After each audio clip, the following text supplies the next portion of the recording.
Thanks for tuning in. If you haven't already, be sure to join the email list at jackwilkie.co. And if you'd like to support my work, go to jackwilkie.co/subscribe, where you'll see the options there. Now let's go ahead and get to today's article. The Churches of Christ and One Strike Fellowship, May 29th, 2025, originally published February 29th, 2024. What makes one a false teacher? Biblically, it's a heavy charge that seems to carry a level of intent. In Acts 20, Paul called them savage wolves. In 2 Peter 2, Peter labeled them sensual and greedy. The tone of the New Testament toward false teachers seems to point to those who deceive God's people for selfish gain. In other words, a false teacher is not the guy who said something you disagree with. It's especially not the guy who agrees with you on 99.9% of the Bible, including the fundamentals of the faith, and would quibble with your interpretation of some third-level doctrine. We have a bad habit of tossing this term around in the Churches of Christ, and it's time to stop. One strike and you're out is not God's standard for our fellowship. I've seen men lose lifelong friends and even be put at arm's length by family for the minutest of doctrinal quibbles. Do we really think that's pleasing to God, who urged us to be diligent to keep the unity of the Spirit and the bond of peace, Ephesians 4:3? Similarly, we've had Think Deeper podcast listeners who loved every episode until we disagreed with them on something. Then we became as Gentiles and tax collectors. Obviously, some matters do rise to the level of one-strike fellowship issues.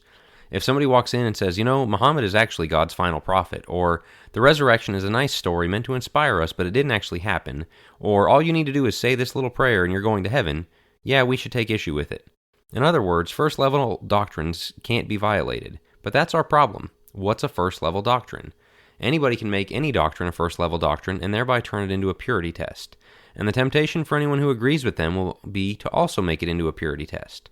Where we end up is in this place where the only things left open to debate are those of little consequence, like who were the Nephilim and who wrote Hebrews. The consequences. The echo chamber. You have to realize where this leads, right? Talking about the Bible with another person long enough is going to uncover some area of disagreement. I can guarantee you it will happen. If you practice one-strike fellowship, you're incentivizing everybody around you to shut their mouths about the Bible unless they're 100% sure you agree with them on the issue at hand. In other words, you just stunted your own growth. If everyone is scared into silence lest they voice the wrong opinion and lose all of their church family overnight, it doesn't create a healthy environment for deeper study. All we're allowed to do is go to the text to look for ways to support the pre-approved answers. As I've said before, there's a sense that we've settled every biblical dispute sometime around 1950, and now we just need to read from the 3x5 card we've been handed. To be frank, a lot of people are sick of it. We know that fine-tuning our stance on difficult doctrines is going to take some push and pull. We're also not shying away from debate, as we believe good ideas can handle scrutiny. A dumbed-down Bible. To make almost everything a first-level issue, one has to insist that the Bible is a simple book and could not possibly be interpreted multiple ways. You don't have to think about what it says and wrestle with what God meant whatsoever.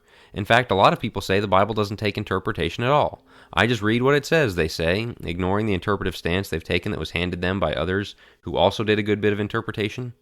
I understand that one of the first tricks in the progressive playbook is to pretend God wasn't clear, such as, well, it might say women are not to teach or have authority, but if you read this one verse just right, it might say that a woman named Junia was the 15th apostle, so who's to say whether women can't preach? I get that, and we should constantly be on guard against it. However, that doesn't mean the Bible is simplistic. Faith, repentance, baptism, male headship, heaven and hell, yeah, they're pretty straightforward. What happens at the end of the world? That's quite a bit tougher. Pretending like they're all equally simple just isn't realistic. Bad ideas flourish. If the only categories we have are fellowship issue and matter of opinion or preference, then we have no recourse for a disagreement that isn't a full-on condemnation. There is no way to articulate a good, better, best when it comes to interpretation. Any pushback on bad ideas or misunderstandings is met with, it's not a sin, and my lifelong nemesis, you can't bind that. But the truth is, there are a lot of bad ideas floating around that won't necessarily condemn anyone, but will have negative consequences for the people who believe them. If our only categories are false teacher or not false teacher, and we have no box for person who's wrong about this one thing, then it gets harder to oppose people with these bad ideas. Time and place. To be clear, there is absolutely such a thing as a false teacher, and we absolutely have them among us today. That's why it's so important that we not use the term lightly. If we're telling people that brother so-and-so who teaches such and such about our pet doctrine is in the same boat as Joel Osteen and Stephen Furtick, they're going to have no idea what an actual false teacher is. If everybody is a wolf, nobody is. Jesus said the measure by which we judge others is the one by which he will measure us, Matthew 7:2. That doesn't mean you shouldn't call someone a false teacher. It means you had better be sure they are one before you do. Maintain unity. Most importantly, we have so many battles to fight that the last thing we need to do is separate ourselves from people who are on our side. Unity is one of the biggest themes in the New Testament. It's how the world is going to know Jesus really is who he said. John 17:20-23. If you haven't experienced it, I can't tell you how discouraging it is to have Christian brothers and sisters turn on you for saying one wrong thing. If you have experienced it, I'm sorry. Finding out someone was only in fellowship with you until your first strike hurts deeply. The church is too important for us to let in people who should be kept out and to keep out people who should be in. Let's ditch the one-strike purity tests and determine to remember we're on the same team.